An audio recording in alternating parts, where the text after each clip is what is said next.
এদিকে বৃষ্টি শেষ হওয়ার ১২ ঘন্টা পরও এখনো পানির নিচে রাজধানীর বেশ কিছু সড়ক। এ বিষয়ে বিস্তারিত জানাতে এই মুহূর্তে রাজধানী নিউ মার্কেট এলাকায় আছেন সহকর্মী মেহেদী হাসান। আমরা সরাসরি যাচ্ছি তার কাছে।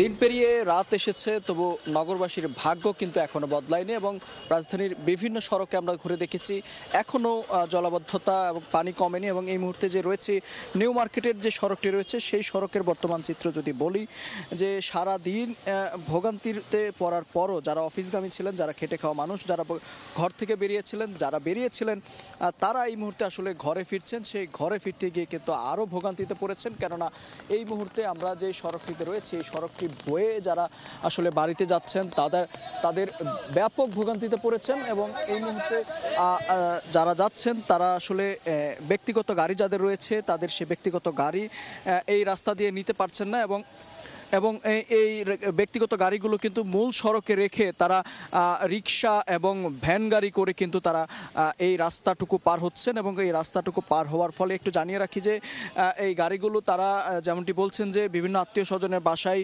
ব্যক্তিগত গাড়িগুলো রেখে, বিশেষ করে আমরা দেখেছি কয়েকটি গাড়ি পার হওয়ারও চেষ্টা করেছিল এবং সেই গাড়িগুলো আরও ভোগান্তিতে পড়েছেন তারা। সেই গাড়িগুলো মাঝপথে গিয়ে কিন্তু আটকে যায় এবং তার ফলে কিন্তু গাড়িটি বন্ধ হয়ে গিয়ে আবার সেটিকে ফেরত নিয়ে আসেন। এবং সব মিলিয়ে যারা আসলে আশপাশে আমরা যে রয়েছি এই আশপাশে কিন্তু বেশ কিছু কোয়ার্টার রয়েছে এবং এর পাশে আজিমপুর পুলিশ ফাঁড়ি এবং প্রতিটি কোয়ার্টার এবং প্রতিটি যে সরকারি প্রতিষ্ঠানগুলো রয়েছে সেই প্রতিষ্ঠানগুলো কিন্তু পানির নিচে তলিয়ে আসছে।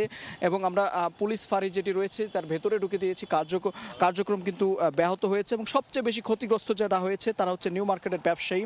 যেমনটি বলছেন যে তারা নিউ মার্কেটের ফুটপাতের ব্যবসায়ী ছিলেন, তারা কিন্তু আজ সারাদিনে কোনো প্রকার ব্যবসা করতে পারেননি। একটু জানিয়ে রাখি, বিশেষ করে শুক্রবার সপ্তাহে ছুটির দিন হওয়াতে কিন্তু ব্যবসা বাণিজ্য এমনিতেই কিন্তু খুব বেশি ভালো হয়ে থাকে নিউ মার্কেট এলাকায়। তার পাশাপাশি যারা আশপাশের বাসিন্দা রয়েছেন তারাও কিন্তু ব্যাপক ভোগান্তিতে পড়েছেন এবং বৃষ্টির মাত্রা কিন্তু এখন আবার বৃষ্টি শুরু হয়েছে এবং বৃষ্টির মাত্রা ধীরে ধীরে বাড়ছে। ফলে বলা চলে রাতের এই জলাবদ্ধতা আরও বাড়তে পারে। তো এই ছিল রাজধানীর নিউ মার্কেট থেকে আমার কাছে থাকা সবশেষ তথ্য। জলাবদ্ধতা নগরবাসীর দুর্ভোগের সবশেষ নিয়ে আমরা সরাসরি ছিলাম রাজধানীর নিউ মার্কেট এলাকায়।